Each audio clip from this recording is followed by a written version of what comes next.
Déstabilisée par le début de ce roman, qui nous fait entrer dans la vie d'une petite paysanne de 10 ans au fin fond de la Franche-Comté, syntaxe et vocabulaire allant avec, il n'aura fallu que quelques pages à la source d'Anne-Marie Garat pour totalement m'absorber.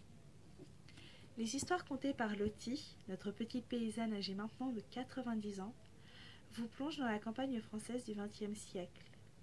Le lecteur suit la vie de personnages qui s'en mêlent, essayant de démêler les indices, comme le fait le personnage principal, bribe par bribe. Mais il semble que ce personnage principal, professeur à l'université, ne soit pas là par hasard. Au fil des pages, passé et présent se mélangent et emmènent le lecteur à la recherche des mêmes réponses que Lottie et l'universitaire qu'elle accueille.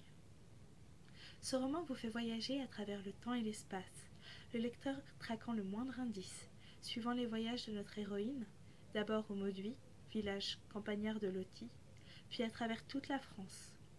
Mais le voyage nous entraîne malgré nous, et peut-être pour notre plus grande satisfaction, sur les traces d'un passé encore plus lointain que celui des contes de Lottie, à l'époque des pionniers canadiens et de la ruée vers l'or, pour comprendre l'origine même de cette histoire.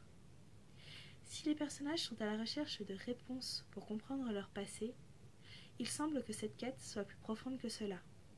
C'est une véritable réflexion sur le sens de la vie, une quête pour en comprendre l'origine, la source, à laquelle Anne-Marie Garat nous introduit, pour vous laisser avec autant de questions que vous en aviez en ouvrant ce roman.